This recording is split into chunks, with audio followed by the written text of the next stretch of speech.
এই নশ্বর পৃথিবীতে কোনো কিছুই অবিনশ্বর নয়। এমন কিছুই মানুষ পায় না বা অর্জন করতে পারে না যা চিরকালীন। মহান আল্লাহ তাআলার কুরসি বা আসন ছাড়া কোনো কিছুই স্থায়ী নয়।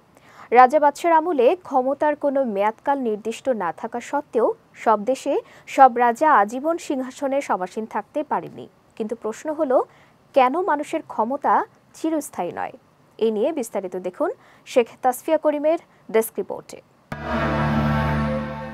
712 খ্রিস্টাব্দে স্পেন ও সিন্ধু বিজয়ে ইউরোপ ও দক্ষিণ এশিয়ায় মুসলমানদের রাজকীয় উত্থান হয় তারুণ্যের পথ বেয়ে।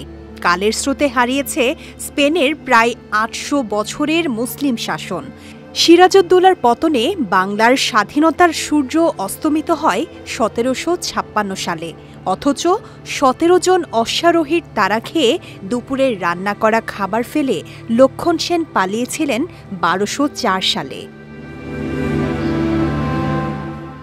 এ প্রসঙ্গে মহান আল্লাহ বলেন, হে রাসূল, আপনি বলুন, হে আল্লাহ, তুমি মালিক সার্বভৌম শক্তির। তুমি যাকে ইচ্ছা রাজ্য দান করো এবং যার কাছ থেকে ইচ্ছা রাজ্য কেড়ে নাও। সমুদয় কল্যাণ তোমারই হাতে। ক্ষমতার মোহ, অর্থের লোভ ও পশুত্বের সুখের অন্যতম বৈশিষ্ট্য অহংকার। সামান্য সাফল্য, একটু বাড়তি প্রাপ্তি মানুষকে অনেক সময় অহংকারী করে ফেলে। কিন্তু মহান আল্লাহর নির্দেশ, অহংকার বশে তুমি মানুষকে অবজ্ঞা করো না এবং পৃথিবীতে উদ্ধতভাবে বিচরণ করো না, কারণ আল্লাহ কোনো উদ্ধত অহংকারীকে ভালোবাসেন না। একজন শাসক যখন ক্ষমতার মোহ ও দাপটে নিজের প্রতি অধিক আস্থাশীল হয়ে ওঠেন, তখন শুরু হয় তার পতন যাত্রা।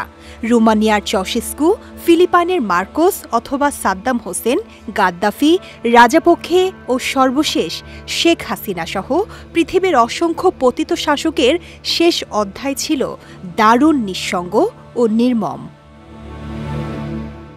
শেখ তাসফিয়া করিম, বিজয় টিভি নিউজ ডেস্ক।